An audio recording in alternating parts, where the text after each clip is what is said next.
How did 5 men covered in rotting mud and reeking of fermented fish become the most lethal unit in the entire Vietnam War? They vanished into enemy territory for 72 hours with no radio contact, no air support, and no extraction plan. American generals could not locate them.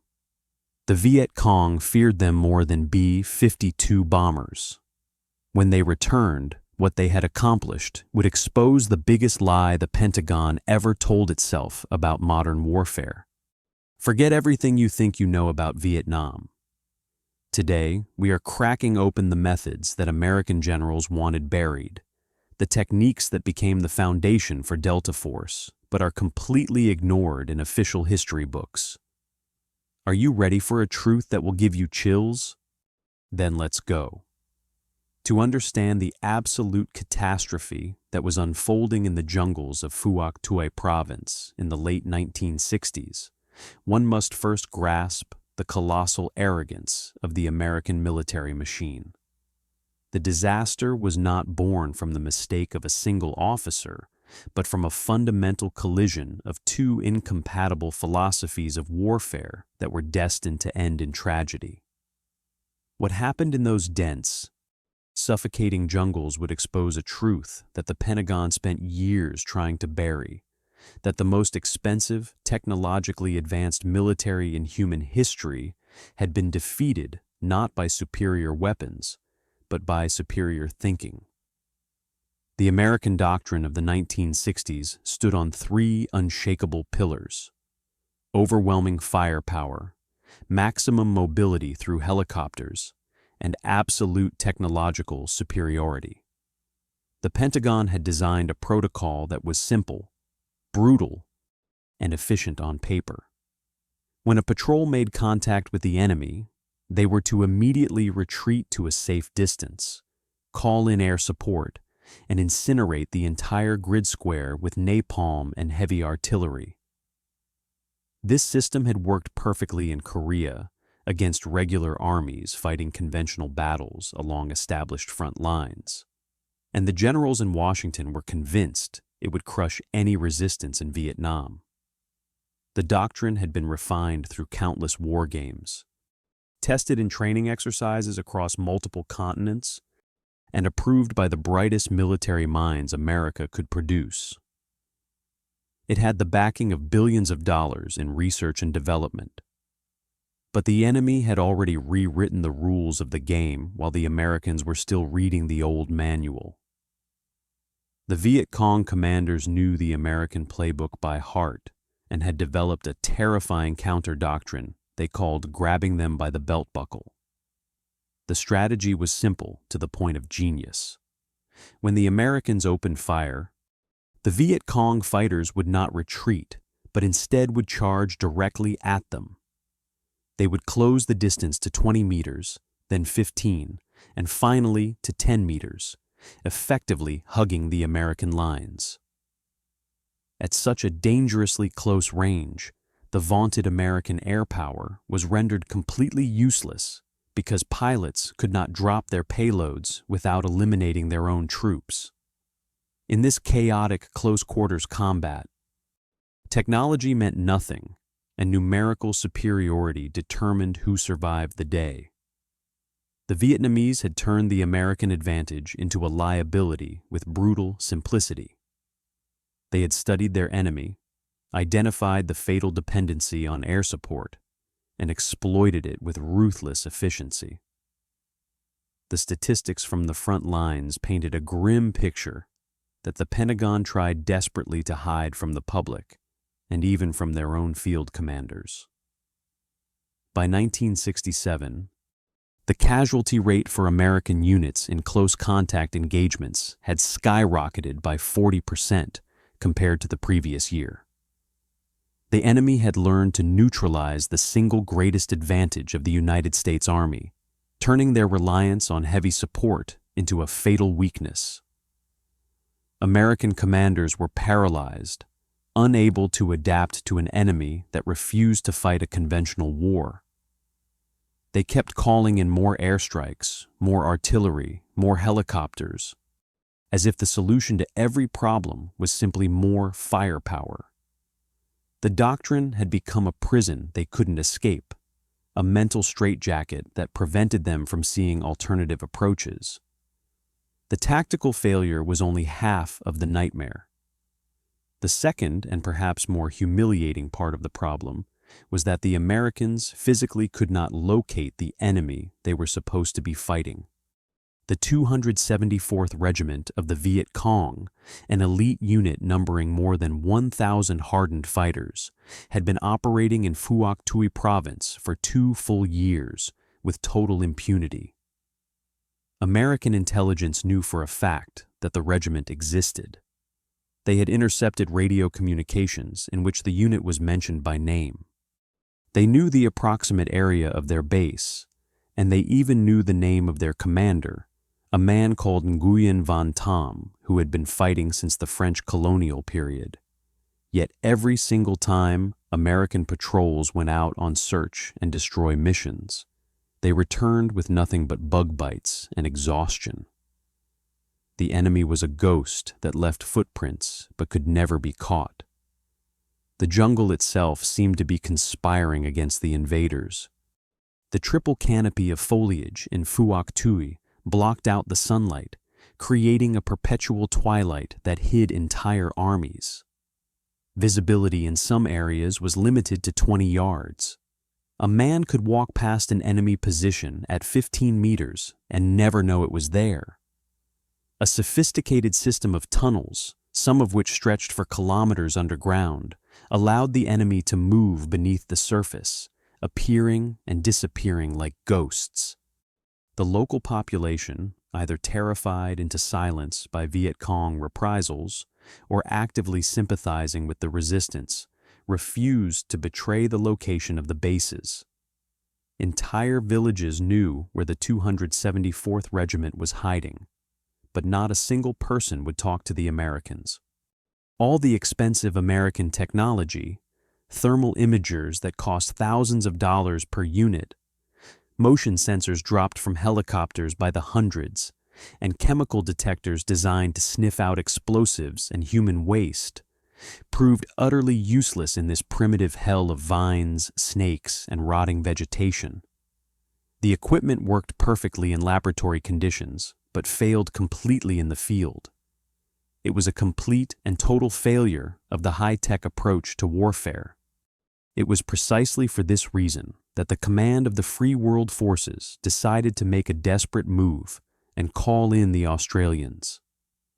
They did not turn to the contingent from the land down under because they believed in their methods, but simply because every other method had already failed miserably. The decision was made reluctantly, almost shamefully, like a championship boxer asking an amateur for advice after losing 3 fights in a row. The Americans had exhausted their playbook and needed something different, even if they didn't want to admit it. The Australian presence in Vietnam was relatively small, numbering only about 8,000 men at its peak, compared to the 500,000 Americans stationed in the country. It was a modest contribution to what had become an American war in everything but name. Within this modest force existed a unit about which strange and unsettling rumors were circulating through the officer corps. This was the Special Air Service Regiment, the Australian answer to the British SAS, specifically adapted for brutal jungle warfare in the suffocating heat and impossible terrain of Southeast Asia. These men were doing something that no one else was doing, and their results were frankly inexplicable to the standard military mind. They operated in ways that violated every principle taught at West Point and Fort Bragg, yet they were achieving results that made those prestigious institutions look incompetent. The official statistics, which the Pentagon would later classify for decades to avoid embarrassing questions from Congress, were nothing short of shocking. During the period from 1966 to 1971, SAS patrols conducted more than 1,200 operations deep behind enemy lines. These were not quick in and out raids, but extended reconnaissance missions that lasted days or even weeks at a time, living in the jungle without resupply. The ratio of enemy losses to Australian losses was staggering. For every one Australian soldier lost, they eliminated between 50 and 70 enemy combatants. To understand the scale of this efficiency, one must compare it to the American Special Forces units operating in the same theater, whose ratio rarely exceeded 1 to 10, even on their best days. The Australians were 5 to 7 times more lethal than their American counterparts. And they achieved this without heavy reliance on air support, without massive artillery barrages, and without the technological advantages that American forces took for granted. They were doing more with less, and the implications were devastating to American military pride. But the most astonishing fact was not their lethality, but their supernatural ability to see everything. The Australians returned from their missions with precise, actionable intelligence that changed the course of battles. They brought back exact coordinates of hidden bases that American units had been searching for months to find, sometimes walking within 100 meters of them without knowing. They provided detailed supply routes showing where the enemy moved supplies and when, information that allowed airstrikes to be planned with surgical precision.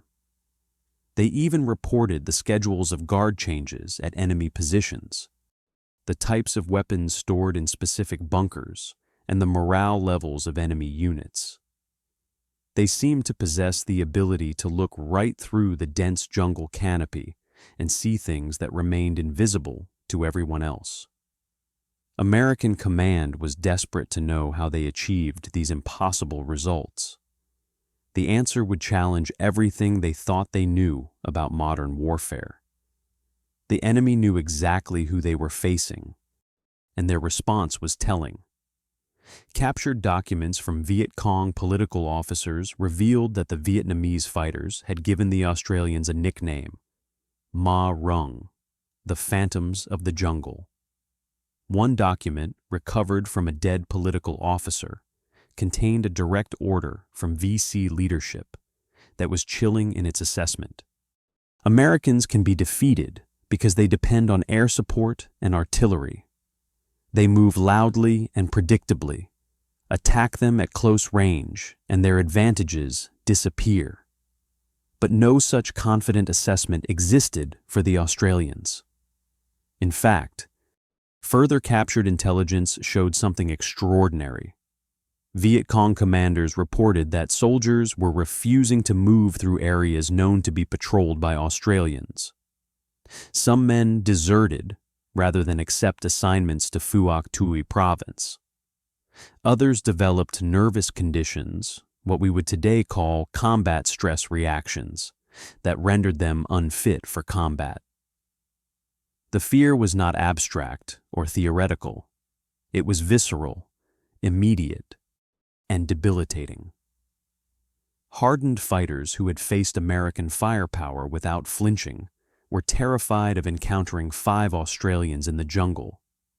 American liaison officers were sent to uncover the mystery, expecting to find high-tech equipment or brilliant strategic maps. They expected to discover some secret weapon, some classified technology that explained the impossible results. Instead, they would soon find themselves standing in front of men who looked more like vagrants than elite soldiers, and they would be forced to question everything they had ever learned at the academy. What one American observer witnessed during his first days at the Nui Dat base did not just solidify his skepticism, it strengthened it into absolute conviction that he was dealing with a circus rather than a military unit. The Australian soldiers were in the final stages of preparing for a mission, but their preparation looked more like a theater of the absurd than a standard operating procedure of a modern army. There were no inspection lines, no equipment checks conducted with military precision, No last-minute briefings with maps and aerial photographs spread across tables. What he saw instead defied every principle of professional soldiering he had learned in 2 decades of service. Sergeant Terry O'Brien was not inspecting the polish on their boots or the creases in their uniforms. Instead, he was walking down the line of his men and rigorously checking their compliance with a protocol known as disarming. This had absolutely nothing to do with removing weapons or making the area safe. It was about a radical biological transformation that would render the soldiers invisible to the most dangerous sensors in the jungle: the nose of the enemy. The American observer had never seen anything like it in his entire military career, and his background included tours in Korea and multiple training rotations with NATO forces in Europe. The scene that unfolded was grotesque by any standard of military professionalism. Each Australian soldier was required to cease the use of all Western hygiene products exactly 3 full days before deployment. There was no soap, no shampoo, no deodorant, and absolutely no shaving cream allowed. The men went unwashed for 72 hours, allowing their natural body odor to develop and merge with the environment. But the preparation went far deeper than simple abstinence from bathing. The men were actively coating their exposed skin and uniforms with a nauseating paste made from river mud, crushed rotting leaves collected from the jungle floor, and a generous amount of nuoc mam, a local fermented fish sauce that smelled like death itself. They rubbed this mixture into their skin, their hair, their clothing, until they reeked of the jungle itself. Some men were gagging from the smell as they applied it to their own bodies. To the American observer, a man who believed hygiene was next to godliness in military bearing, this looked like the ritual of a primitive tribe lost in time. He barely suppressed a laugh as he watched the process, making notes in his field journal with barely concealed contempt. He wrote that the Australians appeared to be engaging in some form of superstitious ceremony that had no basis in modern military science. He watched grown men deliberately making themselves filthy, and it seemed like madness. The answer he received when he asked about this bizarre ritual was calm, calculated, and utterly devastating to his confidence in American doctrine. Sergeant O'Brien explained that the human nose is a survival tool, and the Viet Cong trackers were masters of using it. He pointed out that American soldiers were walking beacons of olfactory information, broadcasting their presence to any enemy with a sensitive nose and knowledge of the jungle. The standard issue soap used by the United States Army had a distinct, sharp chemical scent that did not exist anywhere in nature. It was a completely synthetic smell that stood out like a beacon to anyone familiar with the natural odors of the Vietnamese jungle. The popular American cigarettes, specifically Marlboros and Lucky Strikes, burned with a sweet toasted tobacco aroma that was completely different from the harsh, acrid smoke of local tobacco wrapped in banana leaves. A Viet Cong soldier could smell that difference from 100 meters away if the wind was favorable. Even the sweat of an American soldier was a dead giveaway. O'Brien explained the science behind it with the patience of a teacher addressing a stubborn student. A man who eats a diet rich in red meat, processed sugar, white bread, and dairy products produces sweat with a completely different chemical composition than a man who survives on rice, fish, local vegetables, and virtually no dairy. The metabolic byproducts are different. The bacterial flora on the skin that breaks down sweat is different. The smell produced is fundamentally different at a molecular level. To a tracker hiding in the bush 300 meters away, downwind from a patrol, an American patrol didn't just make noise, It screamed its presence through the wind long before it came into view. The smell arrived first, like an advance warning system that gave the enemy time to prepare an ambush or simply disappear into the jungle. The American observer wrote down the explanation in his notebook, but his face betrayed his thoughts. He marked the entire procedure as superstitious nonsense, primitive thinking that had no place in modern warfare. He was convinced that the true secret of the Australians had to be hidden in some classified technology or superior radio interception gear that they weren't showing him.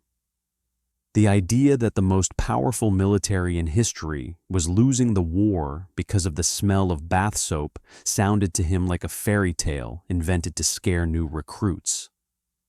He believed that modern warfare was decided by ballistics and firepower, not by how a soldier smelled. The assault on his conventional wisdom had only just begun. The next shock came when he turned his attention to the physical equipment the Australians were carrying, or more accurately, the equipment they had chosen to leave behind. An American Special Forces patrol typically geared up for a mission as if they were going to war against the entire world.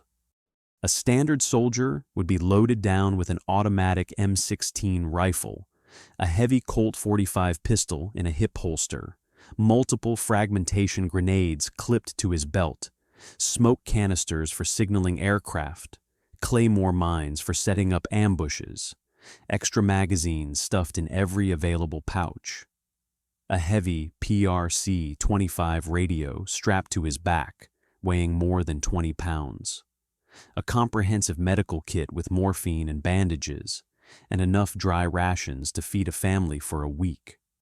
The total weight of this loadout often reached 40 to 50 kilograms per man.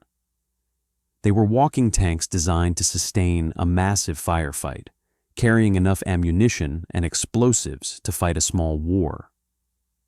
The philosophy was simple: carry everything you might possibly need, because calling for resupply might not be possible, and running out of ammunition in a firefight meant death.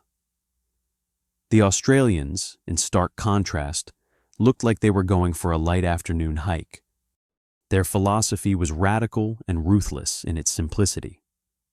Every single gram of unnecessary weight was a liability.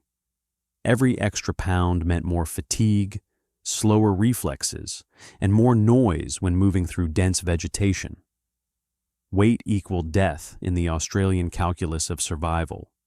Instead of the standard American-issue M16, many of them carried modified, sawed-off L1A1 self-loading rifles. They had stripped away every non-essential part with hacksaws and files. Flash suppressors were removed because they added weight and could snag on vegetation. Carrying handles were sawed off because they were unnecessary bulk. Some had even filed down the rifle's stocks to save a few more ounces. Every modification was done with one goal: reduce weight without reducing lethality. They didn't use standard metal canteens because water sloshing inside a metal container makes a distinct clinking sound that travels for miles in the silent jungle. Instead, they used soft plastic bladders or modified containers that made no sound when they hit a branch or rifle butt. Even their boots were a violation of military regulations. While Americans wore heavy leather combat boots designed to keep feet dry and provide ankle support, the Australians took knives to their footwear. They deliberately cut slits in the sides of their boots, creating drainage holes that would horrify any quartermaster responsible for maintaining military property standards. The logic was counterintuitive, but brilliant. In the swampy terrain of Fuaktui, where the ground was saturated with water from monsoon rains, feet were going to get wet no matter what.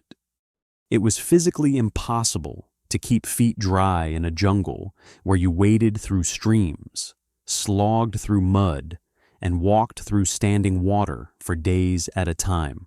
Waterproof boots just held the water inside, turning feet into rotting masses of fungus and trench foot, a condition that could cripple a soldier within days.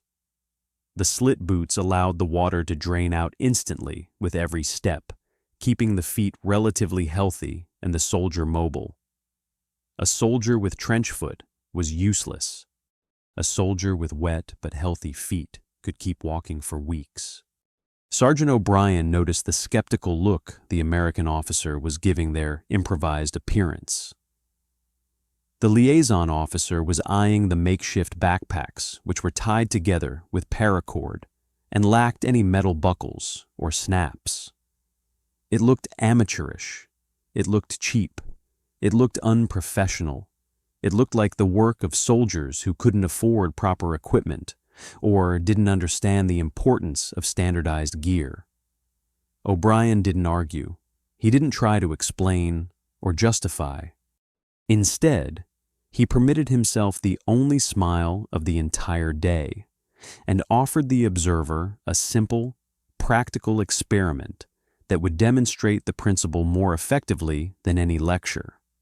He challenged the American to walk just 100 meters through the camp perimeter at a normal pace, wearing his standard field gear, while the Australians stood with their backs turned and simply listened. The officer accepted the challenge with confidence. He was a professional soldier with 2 decades of experience. He had completed advanced infantry training. He knew how to move quietly. He began to walk. He placed his feet carefully, avoiding obvious twigs and debris. He moved slowly and deliberately, using all the techniques he had been taught in Ranger School and Special Forces qualification courses. He thought he was moving silently. He hadn't even covered 30 meters when O'Brien raised his hand and told him to stop. The Australians turned around, and O'Brien listed the results of the test with the precision of a forensic analyst. They had counted exactly 27 separate, distinct, unnatural sounds in just 30 meters of movement. The metal buckle of his webbing scraping against his rifle. The rhythmic swish-swish of his stiff nylon trousers rubbing together with each step. The heavy thud of his standard-issue boots hitting the ground. The clinking of his dog tags bouncing against his chest with each step. The rattle of a half-empty magazine in his pouch. The metallic click of his canteen cap bouncing against the canteen body. The rustle of his nylon pack rubbing against his uniform. The squeak of his leather belt. Each sound was small, barely noticeable in isolation, but together they created a symphony of noise that announced his position to anyone listening. O'Brien explained the cold reality with the tone of a man who had seen friends die from such mistakes. In the dead silence of the jungle night, when the normal daytime cacophony of birds and insects had ceased, 27 sounds were not just noise. They were a beacon announcing your position to every enemy within earshot. A Viet Cong sentry could identify that noise signature from 150 meters away, possibly more if the wind was favorable. Before an American patrol even knew the enemy was there, before they had any indication of danger, they were already being tracked, targeted, and set up for an ambush. The Viet Cong would let them walk right into a kill zone, and the first thing the Americans would know about it was when the shooting started. The Australians moved in silence because they carried nothing that could make a sound. They had taped over every moving part, replaced every metal clip with rope or paracord, sewn modifications into their uniforms to eliminate friction noise, and learned to move like water flowing over rocks. Silence wasn't just a tactic, it was survival. This was the first moment when the ironclad confidence of the American observer began to crack. He realized that these men were not amateurs playing soldier. They were professionals of a completely different game, one that he didn't even know he was playing. The rules he had learned at West Point, the principles that had been drilled into him over 20 years of service, were the wrong rules for this war. The most terrifying weapon in the Australian arsenal was not a piece of equipment at all. It was a man. His name was Billy Nunara, a tracker from the Yamachi people of Central Australia, and what he could do defied all scientific explanation. The U.S. Army had its own trackers, of course. They were usually South Vietnamese scouts who had grown up in the countryside and knew the local terrain, or Americans who had passed a specialized 3-month course where they learned to spot broken twigs and footprints in the mud, to identify disturbed vegetation, and estimate how long ago someone had passed through an area. These were standard skills drilled into soldiers like multiplication tables, teachable and replicable with enough practice and attention to detail. What Nunara did had nothing to do with training manuals or military courses. It was something else entirely, something that seemed to belong to a different category of human ability. The American observer watched in stunned silence as the Aboriginal tracker moved along a practice trail with his eyes half closed, as if he was navigating by some other sense entirely. He wasn't just looking at the ground with his eyes. He was feeling it, sensing it, reading it like a book written in a language only he could understand. Every few meters he would stop, flare his nostrils like a hunting dog catching a scent, and press his palm against the damp earth as if listening for vibrations traveling through the soil. His fingers would trace patterns in the dirt that were invisible to everyone else watching. Then he would speak, delivering a report that sounded impossible. 16 men moving northwest. They passed here 4 hours ago, maybe 4.5. 2 are carrying heavy loads on their backs, probably ammunition or supplies. 1 is limping on his right leg, favoring the left. When the instructors checked the records of the simulated patrol that had passed through earlier that morning, the patrol that Nunara had never seen or been told about, he was right about everything. He had correctly counted the exact number of men. He had accurately determined their direction of travel. He had pinpointed the time they passed within a 30-minute window. He had even correctly identified which leg the limping soldier favored, a detail that seemed impossible to determine from footprints alone. The American observer demanded to know how he could possibly determine such specific details from disturbed dirt.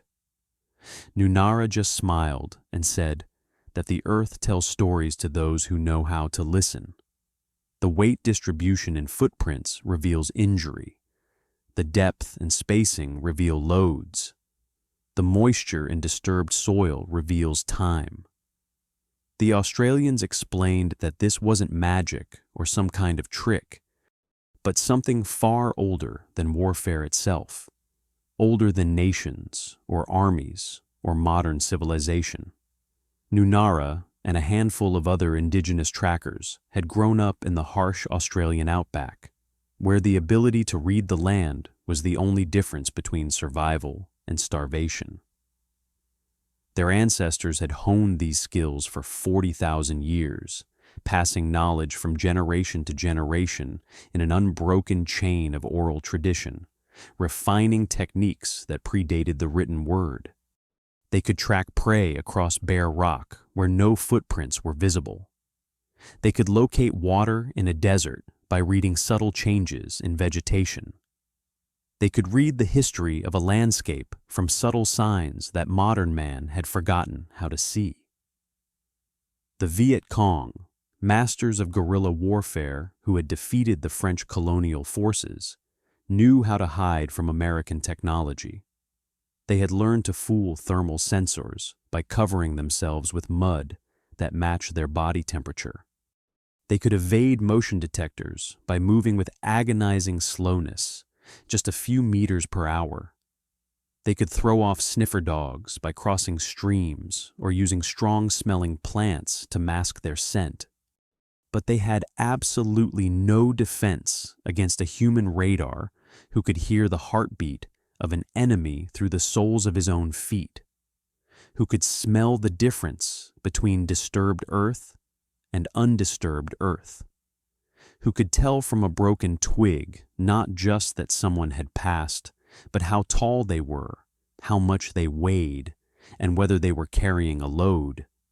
The American officer began to realize that he was standing in the presence of a predator who played by rules the Pentagon didn't even know existed, rules that had been refined over millennia. What came next would test every principle he thought he understood about modern warfare. 2 days later, Patrol Sierra 2, led by Sergeant O'Brien, received its orders in a briefing that lasted less than 15 minutes. The mission was deceptively simple on paper. Locate the forward base of the elusive 274th Viet Cong Regiment in the target sector and transmit coordinates for an artillery strike. That was it. Find them and radio back their location so the heavy guns could do their work. An American commander would have planned this operation with overwhelming force. A helicopter assault with Huey gunship support flying cover, a quick insertion of a platoon-sized element of 30 to 40 men, a rapid search with air reconnaissance overhead, providing real-time intelligence, and an immediate extraction the moment contact was made, all wrapped up in 6 to 8 hours. The goal would be to get in and get out before the enemy could react, using speed and firepower to minimize risk. That was the American way. That was what the doctrine mandated. The Australian plan was the exact opposite of American logic, a mirror image that inverted every assumption. They intended to stay in the jungle for 10 full days. 10 days of living in enemy territory with no support, no backup, no safety net whatsoever. They would infiltrate 40 kilometers deep into enemy territory, far beyond the range of quick extraction, in an area where a helicopter couldn't reach them in under 30 minutes, even if they called for emergency pickup, and weather conditions were perfect. Their drop zone was deliberately chosen 20 kilometers away from the target area to ensure the enemy would never connect the sound of a helicopter with their actual destination. They would walk the entire distance, moving at night when visibility was near zero, hiding during the day when the risk of discovery was highest, slowly working their way toward the target while the enemy hunted for them. When the American observer saw the operational map laid out on the briefing table, when he saw the distance they planned to travel and the area they would operate in, he thought he was looking at a suicide note written in grid coordinates. 5 men armed only with light rifles and carrying no heavy support weapons, no machine guns, no grenade launchers, were going to walk into the backyard of 1,000 enemy soldiers. They would have no air cover, no armored backup, no artillery on call during the approach march, and no way to retreat if things went wrong. If they were discovered, if their position was compromised by a chance encounter, if they stumbled into an enemy patrol or triggered a booby trap, they would be on their own. He couldn't stay silent. He violated protocol and interrupted the briefing. He told the Australian squadron commander that this was not reconnaissance. It was a mission with no margin for error, a plan that ignored every principle of force protection and mission safety that he had been taught. The commander looked at the American with a gaze that was both weary and pitying. The look of a teacher dealing with a student who refuses to understand a simple concept, no matter how many times it's explained. He replied with a single sentence that would haunt the observer for the rest of his life. A sentence that would echo in his mind during sleepless nights for years to come. While Americans spend all their time hunting for the enemy, the Australians have learned that it is much more effective to let the enemy find them. At that moment, the words sounded like gibberish to the American officer, like Zen philosophy or mystical nonsense that had no place in military planning. He had no idea that in 72 hours he would see exactly what they meant, and the horror of it would make him wish he was back in the safety of his office, pushing papers. The first 3 days of the operation passed in a silence that was almost deafening. O'Brien's patrol moved through the jungle at a pace that would have seemed agonizingly slow to any American observer trained in the standard doctrine of rapid movement. They covered barely 3 kilometers a day, a distance an American patrol could cover in an hour of hard marching. But the Australians weren't racing. They weren't trying to cover ground quickly. They were infiltrating, becoming part of the environment, merging with the jungle until they were indistinguishable from the landscape itself. They moved only under the cover of darkness, when the jungle was at its most dangerous, but also at its most concealing, when the reduced visibility worked in their favor.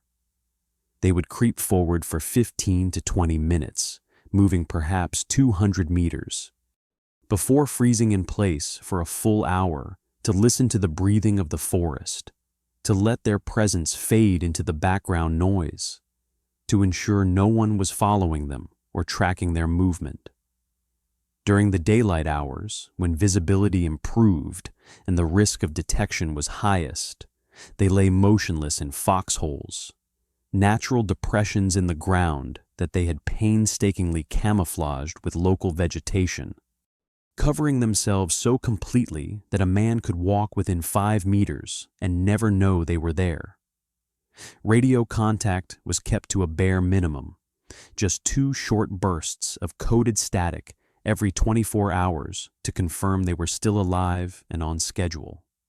No voice communication, no unnecessary transmissions that could be intercepted or direction found. Just confirmation that they hadn't been killed or captured. So far, everything was going exactly according to plan. The signs of the enemy were everywhere, growing more numerous as they penetrated deeper into Viet Cong territory. They found old campfires with ashes that were still warm to the touch, indicating recent use. They discovered cut vines marking trails through the densest jungle, trails that had been maintained and used regularly. They crossed well-worn paths marked by the distinctive tread of Ho Chi Minh sandals, the tire rubber footwear worn by Viet Cong forces, paths that had been walked so many times the vegetation had been worn away completely.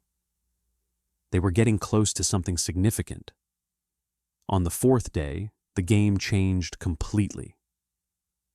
Billy knew Nara stopped dead in his tracks and pointed to a patch of disturbed earth that was invisible to everyone else in the patrol. The track was fresh, made less than 6 hours ago based on the moisture content and the condition of the broken vegetation. But the person who made it was moving strangely. He was walking backward, placing his heel first, and then rolling onto the ball of his foot to create the illusion that he was moving in the opposite direction. A classic counter-tracking technique. This was not a clumsy peasant who had accidentally left tracks. This was not a lost soldier stumbling through unfamiliar terrain in the dark. This was a professional Viet Cong tracker using an advanced deception technique that only someone with serious training would know. A technique that took months of practice to master. The Australians instantly realized the grim truth. They were being hunted by someone just as skilled as they were, someone who understood tracking and counter-tracking at the highest level. The hunter had become the hunted. Sergeant O'Brien made a decision that any American commander would have classified as pure insanity, a decision that violated every principle of tactical common sense and force preservation. Instead of retreating or calling for an emergency extraction, instead of trying to evade their pursuer and complete the mission from a different angle, he ordered his patrol to continue moving deeper into enemy territory. He gave a new, terrifying order that made even his own men pause and exchange glances, leave traces, not clumsy, obvious signs that would look like a trap and make the enemy suspicious, not broken branches or disturbed earth that screamed ambush to anyone with experience, but subtle imperfections, a broken twig here at chest height, a slightly crushed patch of grass there that would spring back up within hours, a footprint in soft mud that wasn't quite covered, just enough for an expert eye to find if they were looking carefully. The patrol was deliberately transforming itself from the hunter into the bait. This was no ordinary bait. It was the setup for a lethal trap known among the SAS as Ambush Alley. The plan was audacious to the point of recklessness. Allow the enemy to track them, lure the pursuing force into a specific geographical kill zone that the Australians would choose based on terrain features, and then unleash an artillery barrage so intense that nothing inside the perimeter could possibly survive. They would become the cheese in a mousetrap, except the spring would be high explosive shells raining from the sky at supersonic speeds. The only problem was that the nearest friendly artillery battery, the New Zealand gunners who supported Australian operations, was 30 kilometers away through dense jungle, a distance that created enormous challenges for accurate fire. Standard American field guns at that range had a margin of error of 50 to 70 meters, which meant that any shell fired had an equal chance of obliterating the Australians along with the Viet Cong. The kill radius of a 105mm high explosive shell was 40 meters in all directions. The margin of error was 70 meters. The mathematics of survival were terrifying and unforgiving. But the Australians had an ace up their sleeve, the 161st Battery of the Royal New Zealand Artillery. These gunners, known affectionately as the Kiwi gunners among those who worked with them, were legends within the SAS community for their supernatural precision. They specialized in danger-close fire missions, dropping high explosives dangerously close to their own troops in situations where normal artillery doctrine would forbid firing at all. Their accuracy was the result of years of practice, meticulous attention to detail in calculating firing solutions, and an almost fanatical dedication to their craft. They could place shells within 25 meters of a target at distances exceeding 30 kilometers, which meant they could fire closer than the kill radius of their own shells. In practice, this meant the patrol could call down fire literally on top of their own position and survive, provided they were dug in deep enough and the gunners didn't make a mistake. This required absolute blind trust, the kind of faith that goes beyond military professionalism into something almost spiritual.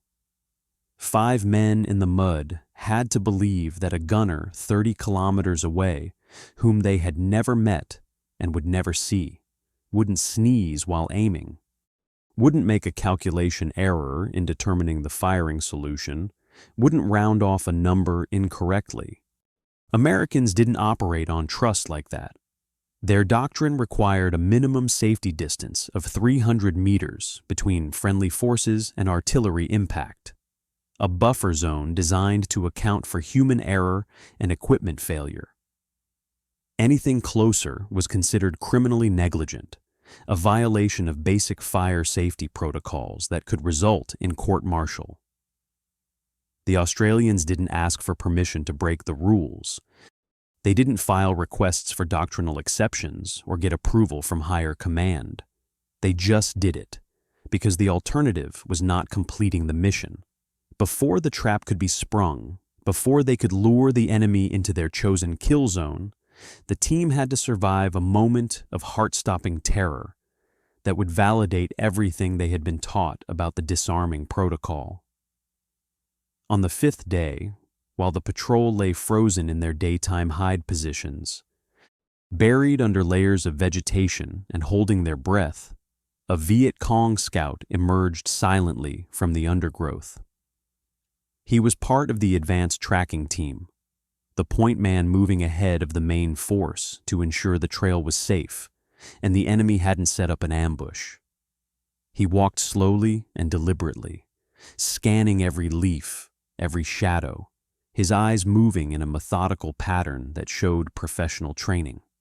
He stopped less than 1 meter from where Sergeant O'Brien lay, buried under a layer of leaves and mud, completely invisible to the naked eye.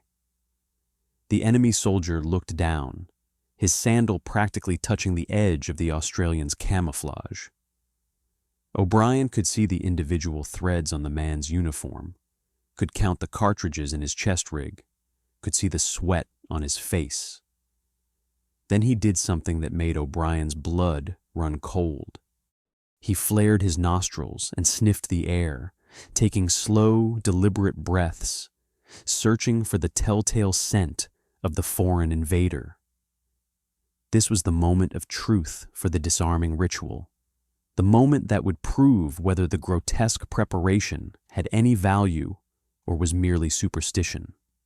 If O'Brien had used a single drop of American soap in the last 3 days, if he had eaten a chocolate bar from a ration pack with its distinctive processed sugar smell, if he had smoked a cigarette in the last week, the metabolic byproducts would still be present in his sweat. He would be dead in the next second, killed by the smell of Western civilization. The Viet Cong scout took a deep breath, searching for the scent of chemical soap, processed food, American tobacco, anything that didn't belong in the jungle. But all he smelled was the damp rot of the jungle floor, the musty odor of decaying vegetation that covered everything in this environment, and the faint pungent odor of fermented fish sauce, a smell as natural to Vietnam as the rain itself. It was the smell of home cooking, of village markets, of everyday life. It didn't trigger any alarm. Satisfied that he was alone, that there was nothing here but jungle and mud, the scout turned and melted back into the shadows. O'Brien lay there for another hour, not moving a muscle, not even blinking, sweat stinging his eyes but unable to wipe it away, his heart hammering against his ribs like a trapped bird trying to escape. The fish sauce had just saved his life. The absurd ritual that the American observer had mocked with barely concealed contempt had proven itself under the ultimate test. What happened next would test everything they had prepared for. By the 6th day, the trap was set. The patrol had dug in on a small defensible hill in sector Charlie 7 Bravo, a location they had chosen carefully for its fields of fire and its proximity to a natural escape route if everything went wrong. The enemy tracker had reported his find to his commanders, and the response was massive and immediate. A reinforced company of the 274th Regiment, numbering over 100 men, was moving to encircle the hill. They were coming to crush the 5 Australians, to eliminate this patrol that had penetrated so deep into their territory. O'Brien watched them deploy through the gaps in the foliage, counting numbers, identifying weapons, assessing their tactics. He saw 2 platoons forming up for a frontal assault and a third moving to flank them from the east. A heavy machine gun team was setting up to suppress the hill, to keep the Australians' heads down while the infantry closed in. It was 120 against 5. The odds were overwhelming. Then disaster struck in the worst possible way. As the enemy began to close the noose, as the Australian patrol prepared to call for the artillery strike that was their only hope of survival, the patrol's radio operator frantically signaled to O'Brien. The radio was dead. The humidity had corroded the contacts, or perhaps the battery had failed at the critical moment. Or maybe a connection had worked loose during their days of crawling through the jungle. Whatever the cause, the result was the same. With the enemy less than 200 meters away and closing, with the sound of their voices carrying through the trees, they were cut off from the only thing that could save them, the artillery. They were alone. Panic began to rise in the radio man's eyes, but he fought it down with the discipline that came from years of training and selection processes designed to weed out anyone who couldn't handle pressure. With trembling hands, he pulled out his knife and began to scrape the battery terminals, praying that he wouldn't break the delicate metal connectors. Outside their tiny perimeter, the first enemy shots cracked through the air, probing rounds designed to test their defenses and locate their exact position. The radio operator worked feverishly, sparks flying as he reconnected the power, stripped corrosion with the blade, cleaned contacts with his fingers. Suddenly, static hissed in his earpiece. They were back online, but there was no time to celebrate, no time to feel relief, for the enemy had launched their attack. The Viet Cong commander, a veteran who knew Australian tactics from previous encounters and had survived multiple battles, decided to skip the probing attacks and go for a decisive blow. He had enough men to overwhelm the position through sheer numbers, and he intended to use that advantage. Heavy machine gun fire erupted from the tree line, shredding the vegetation on the hill, cutting down small trees and filling the air with flying debris and the crack of breaking wood. Then a whistle blew, and a wave of gray-clad soldiers surged forward, screaming war cries designed to intimidate and demoralize the defenders. When the first line of attackers hit the 50-meter mark, when they were close enough that the Australians could see their faces clearly and identify individual soldiers, the world exploded. The Australians triggered their claymore mines, 20 of them positioned in a careful arc around their position based on detailed planning. The detonations ripped through the jungle simultaneously, sending thousands of steel ball bearings tearing through the front rank of the enemy at waist height, designed to maximize casualties. It was a massacre, bodies thrown backward by the force of the blast. Screams cut short as men were killed instantly. But it only bought them seconds. The survivors regrouped with the discipline of experienced soldiers who had been in combat before, and they charged again, screaming louder now, fired up by rage and the desire for revenge. The distance closed to 40 meters, then 30, then 20. The Australians were firing their rifles as fast as they could, making every shot count, but they were about to be overrun. The mathematics of combat were simple and brutal. 5 rifles against 120 men. They had perhaps 30 seconds left before hand-to-hand combat. At that exact second, the radio operator screamed 2 words into the handset, the words that would either save them or kill them. Danger close. 30 kilometers to the south, the New Zealand gunners pulled the lanyards on their howitzers. The flight time for a 105mm shell at that range is approximately 45 seconds, the time it takes for a shell to arc through the sky at supersonic speed, reach the apex of its trajectory, and fall back to Earth. 45 seconds of eternity. The Australians huddled in their foxholes as the enemy closed to within 20 meters, close enough to throw grenades. Grenades were landing around them, exploding, filling the air with deadly fragments and the smell of explosives. They could hear individual voices now, could make out the commands being shouted in Vietnamese, could see the expressions on enemy faces. Then the sky fell, The first salvo of artillery shells slammed into the earth with the force of a freight train derailing, landing in a perfect semicircle just 50 meters from the Australian positions. The ground heaved like a living thing experiencing an earthquake. The noise was so loud it wasn't heard. It was felt, a physical force that hit like a punch to the chest and stopped the heart for a fraction of a second. For the next 10 minutes, the Kiwis walked their fire back and forth in a careful pattern, churning the jungle into a wasteland of splintered wood and craters.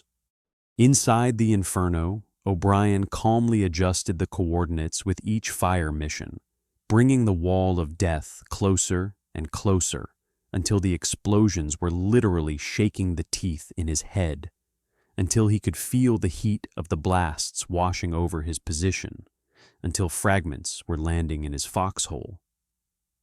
When the smoke finally cleared, when the echoes of the last explosion faded into silence, what remained was heavier than the noise. The gamble had paid off. They had survived. When the last echo of the artillery thunder finally rolled away into the distance, the scene that revealed itself on the hill was one of absolute devastation that would haunt everyone who saw it. The jungle, which just 15 minutes earlier had been a thick, impenetrable wall of green vegetation teeming with life, was now a churned-up wasteland of splintered wood and smoking craters. Trees that had stood for decades were reduced to jagged stumps. The once lush canopy had been shredded, allowing harsh sunlight to illuminate the carnage below. The smell of cordite and torn earth filled the air, mixed with the copper smell of blood. The Vietnamese company that had charged up the slope with such confidence simply ceased to exist as a fighting unit. 73 enemy soldiers lay motionless where the steel rain had caught them, their bodies torn apart by the fury of modern artillery. Their advance halted forever by the terrifying precision of the New Zealand gunners. Another 30 were wounded, scattering into the jungle in a desperate attempt to escape the kill zone, leaving trails of blood behind them that would be easy to follow. The 274th Regiment had just learned what danger-close fire looked like when executed by professionals. The Australians, incredibly, were still alive. They emerged from their foxholes slowly, shaken, deafened by the artillery barrage that had pounded the earth around them, covered in dirt and debris, their ears ringing from the concussive force of the explosions. But remarkably, they were intact. Only one man, the radio operator who had saved them by repairing the radio under fire, had sustained a minor injury when a piece of shrapnel from one of the last shells grazed his thigh, cutting through his trouser leg but missing the femoral artery by centimeters, a small price to pay for survival in such an inferno. He would walk out of the jungle on his own feet. The true victory wasn't just in the body count, in the enemy casualties that littered the hillside. It was in the intelligence that followed. The shattered remnants of the enemy force, demoralized and broken, their morale destroyed by the precision of the artillery strike, retreated directly back to their main sanctuary, unknowingly leading the Australians straight to the prize they had been hunting for 2 years. O'Brien's patrol didn't celebrate. They didn't cheer or congratulate themselves or break out rations. They simply reloaded their weapons, treated the radio operator's wound, drank some water, and followed the trail of the retreating survivors, shadows moving through the devastated landscape. For 3 more days, they shadowed the limping enemy column deep into the heart of the Forbidden Zone, an area so dense and dangerous that even American forces in battalion strength avoided it. On the 10th day of the operation, exactly as planned, Sergeant O'Brien transmitted a set of coordinates that would change the course of the war in the province. He had found the main base of the 274th Regiment. The intelligence was detailed and devastating. He reported the exact location of command bunkers, the layout of anti-aircraft positions designed to protect the base from air attack, the hidden supply depots, the number of soldiers, the defensive preparations. Everything. The following morning, a massive airstrike based on this data obliterated the regiment's headquarters, effectively knocking the unit out of the war for months. When the extraction helicopter finally touched down at the Nui Dat base, an American observer was waiting on the tarmac, wanting to see what 10 days in hell had done to 5 men. The 5 men who stumbled off the chopper looked less like soldiers and more like creatures from a nightmare. Layers of dried mud, camouflage paint, and their own filth had formed a crust on their skin. Their eyes were red-rimmed and sunken from 10 days of constant vigilance and sleep deprivation, staring out from faces that looked skeletal. Their uniforms were tattered rags hanging off their gaunt frames, torn by thorns and rotted by constant moisture, and the smell that wafted from them, that pungent, overpowering mix of sweat, swamp rot, and fermented fish sauce, was enough to make the helicopter crew gag and turn away in disgust. The American observer did not turn away. He stood frozen, staring at these men with a look of profound realization dawning on his face.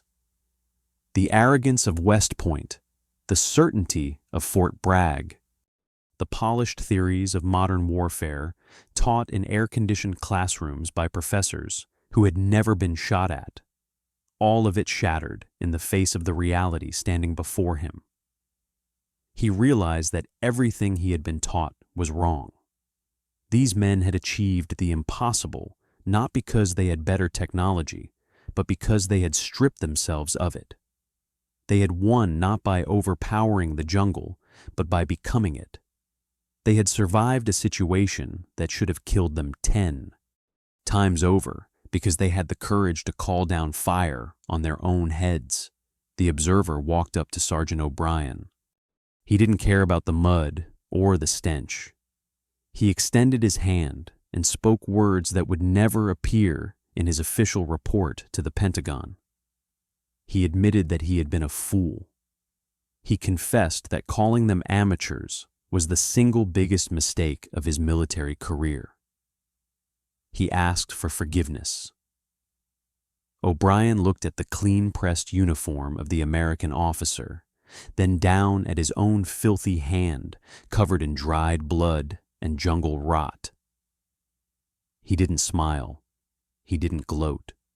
He simply nodded, shook the observer's hand, and walked toward the showers. 3 days later, after a brief rest, he would be back in the jungle, smelling of fish sauce once again. The story of the American observer and the Australian SAS did not end on that tarmac. Upon his return to the United States, he wrote a detailed, impassioned report about what he had witnessed in Fuaktui province. He described the disarming technique and the science behind biological camouflage. He detailed the use of indigenous trackers and their capabilities that exceeded any technological sensor. He explained the danger close artillery doctrine and how it had saved the patrol from certain death. He outlined the philosophy of long-range light infantry patrolling and why it worked where American methods had failed catastrophically. He strongly recommended that the U.S. Army study the Australian methods and integrate them into their own special operations training. He argued that lives could be saved and the war could be won if only the Pentagon would listen. The Pentagon was not ready to listen. The report was buried deep in the archives, filed away in a classified vault in the basement of the Pentagon, dismissed with the bureaucratic excuse that the methods were inconsistent with established intelligence gathering procedures and not compatible with American doctrine. The real reason was pride, institutional arrogance that couldn't admit a fundamental error. Admitting that a handful of Australians with sawed-off rifles knew more about jungle warfare than the entire U.S. military establishment, that 5 men covered in fish sauce were more effective than entire battalions backed by air power, was a pill too bitter for the generals to swallow. The war dragged on for 6 more bloody years. Thousands more lives were lost. American tactics in Vietnam continued largely unchanged until the final withdrawal in 1973. The war was lost. Sergeant O'Brien continued operating in Fuaktui province until the Australian withdrawal in 1971. His patrol statistics remained the highest in the regiment until the end of Australian involvement in the conflict. He returned to civilian life in Australia, where he worked as a building contractor until his passing in 2014. He gave only one interview about his service to an Australian journalist, writing a book about SAS operations in Vietnam. The book was published in 1995, but received minimal attention in the United States, just another forgotten story from a forgotten war. Truth has a way of resurfacing, even if it takes a decade. In 1977, 2 years after the fall of Saigon and the humiliating end of the war, Colonel Charles Beckwith was tasked with creating a new elite counterterrorism unit for the United States Army. This unit would be known as Delta Force. America needed a response to international terrorism, and Beckwith needed a model. Beckwith was a visionary who knew that the old ways had failed. While researching training methods for his new unit, he stumbled upon a dusty, forgotten report in the Pentagon archives, buried among thousands of classified documents from the Vietnam War. It was the report written by the American Observer about the Australian SAS in Vietnam. Beckwith read it once, then he read it again, slowly this time, taking notes. He realized that this was the missing link, the answer to questions he had been asking for years. He immediately picked up the phone and called Canberra. For the next 3 years, veterans of the Australian SAS were quietly brought to the United States to serve as instructors at the Delta Force selection course. They taught the Americans the very skills that had been mocked a decade earlier. They taught them how to move in absolute silence, how to make every step count. They taught them how to use smell and sound as weapons, how to become invisible through biological camouflage.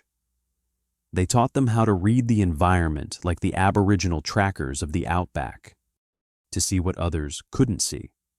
They taught them the terrifying discipline of calling artillery fire onto their own positions, the mathematics of danger close fire. The curriculum of Delta Force, and later SEAL Team 6, absorbed the DNA of the Australian SAS. Today, when you see elite American operators moving like ghosts through hostile territory in Iraq or Afghanistan, you are seeing the legacy of those 5 dirty men in the jungles of Fuaktui. The danger close doctrine is now a standard part of NATO training. The concept of deep reconnaissance patrols is a cornerstone of modern special operations. The techniques that were dismissed as primitive and unprofessional in 1966 became the foundation of American special operations doctrine. There is one final personal chapter to this story that deserves to be told. In 1983, long after the guns had fallen silent, the retired American observer traveled to Australia. He came officially as a tourist, but his real mission was to find the man who had taught him the most important lesson of his life. He found Terry O'Brien living quietly on a cattle station in remote Queensland, far from cities and wars. The former sergeant, now a weathered cattleman with gray in his beard, rarely spoke about the war, but for the American, he opened his door and offered a few cold beers.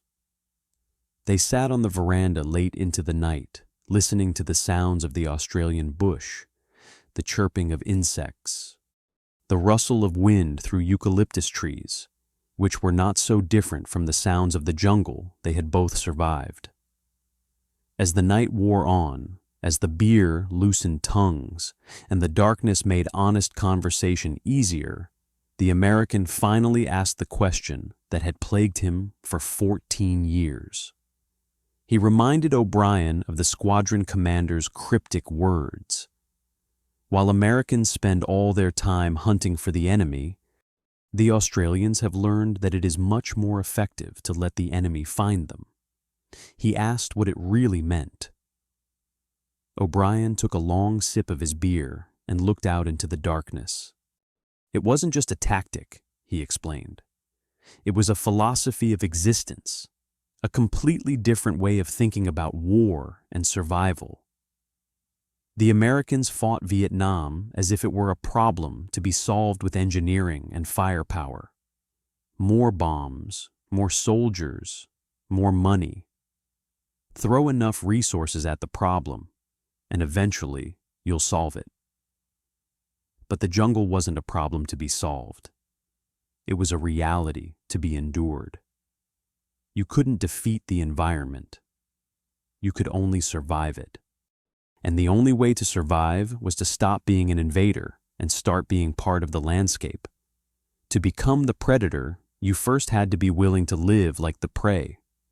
The American observer realized then that he had been looking at war through the wrong lens his entire life. Today, more than half a century has passed since that mission in Fuaktui. The official history books still gloss over the contributions of the Australian SAS, preferring to focus on massive American battles with thousands of troops and overwhelming firepower. The names of the men in that patrol are not carved on great monuments in Washington, but their legacy is written in the survival manuals of every elite military unit on the planet. 5 men reeking of fish sauce and covered in mud proved that humility is deadlier than arrogance, and that sometimes to win a war, you have to break every rule you were ever taught.